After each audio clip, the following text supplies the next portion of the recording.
Stay tuned, we're making a tropical guava lemonade using a technique from Brazil. Yeah, not Caribbean, but hey, so be it. We are making guava lemonade. So of course we need guava, and that is 1 pound of ripe guava.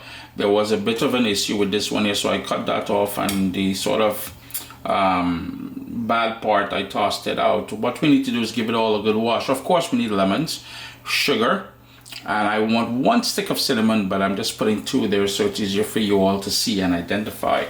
This we're gonna do a little bit different than how typically we would do lemonade. I'm gonna follow a sort of a Brazilian take on making lemonade, where we're gonna chop up the lemons and puree the entire thing, skin and everything, just to get a really pronounced lemon citrus flavor. The same with the guava. I'm not gonna cook it, because to release the sort of syrup and nectar of the guava, normally people would cook it, but I'll show you now what we're gonna do. But of course we need to wash everything, and we're gonna give everything a chop, including the guava. In goes the guava, followed by the lemons. And you can see I have the seeds and everything in there. I didn't have to remove the seeds. What we're going to do now is macerate this overnight, and to macerate is going to pull out all of that natural juices from there before we puree it and strain it and add water to make it into that guava lemonade. Let's also tuck in that stick of cinnamon in there. Next up, you're going to mix that thoroughly. I should have used a bigger bowl, but what I'm going to do is put it into a plastic container and leave it in the fridge overnight. That's when that sugar is going to pull out all of that liquid, and everything is going to become harmonious in here and really get the essence of both the lemons. Yeah, we're sort of curing it as well at the same time. The essence of the lemon as well as the guava. Yeah, and I'm just going to tuck that cinnamon stick down inside there as well too. But you will notice after a while how much liquid will naturally sprout from this.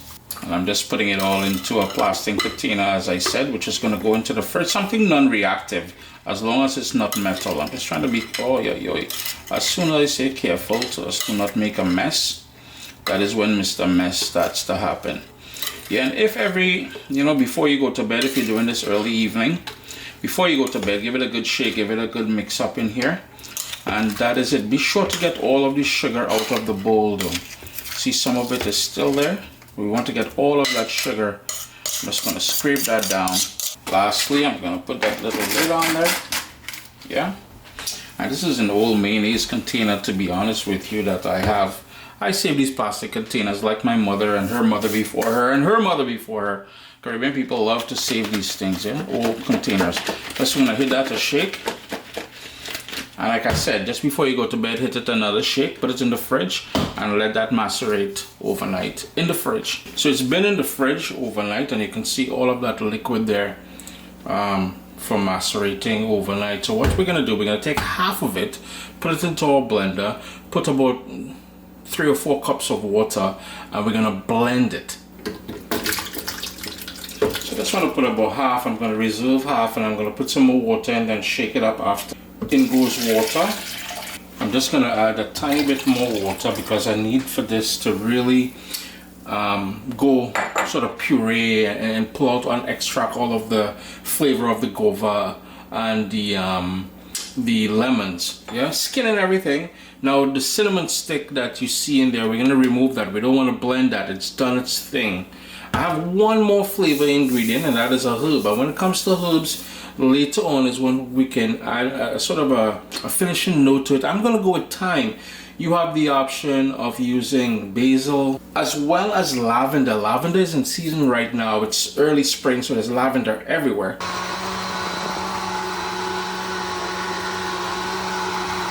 Then it's just a matter of got a little bit of wastage there, Uncle Chris. Just a matter of straining it now into here, and then we will add some more water to it. So yeah, hoping I don't make too much of a mess. I'm just gonna, yeah. Of course, you'll need to work that in because there's a lot of that guava seed and the lemon seed and the skin, any sort of fiber and everything else. So it's going to take about a minute or so just to work, to strain and work all of this in. You'll notice it's relatively thick as well. So it's a, if you've been to Brazil or if you've been to any Brazilian restaurants and all that, they have a version of this with just lemons. But I added the guava in there for that, and it's smelling absolutely incredible, ladies and gentlemen. I'm gonna go ahead and finish off straining this, and then I have the other batch of over here to sort of puree as well. As I work this in here, two things I would recommend doing is, if it's overly thick, double blend it, so you puree it a second time. This is after you take out all the pulp, and double strain it. So I'm straining it now. I'm going to blend it with a bit more water just to thin it down just a little bit more, and I would say strain it again because there's quite a bit of pulp in there because of the guava and the guava seeds and everything else. And there is that second sort of puree. Full list of ingredients, precise, will be available at caribbeanpulp.com. I'm still going to work that through. See, even though I added water, it's still thick. Also, I macerated with white sugar, just granulated sugar. If you wanted to use raw cane sugar, any sort of brown sugar, any sort of sweetener you wanted to, you can do that as well. So I'm just going to go ahead and, oh man, the sort of scent, that perfume of the guava with the lemon is just incredible. See, we're still left back with some thickness there. So at this point now, I would recommend tasting it and adjusting the sugar to your own liking. Remember to compensate for if you're going to be adding ice to this. I would say chill it first before, so you don't have to overwater it down with ice. It's summertime. That ice is going to melt and make things watery. Nobody ain't trying to sell watery juice.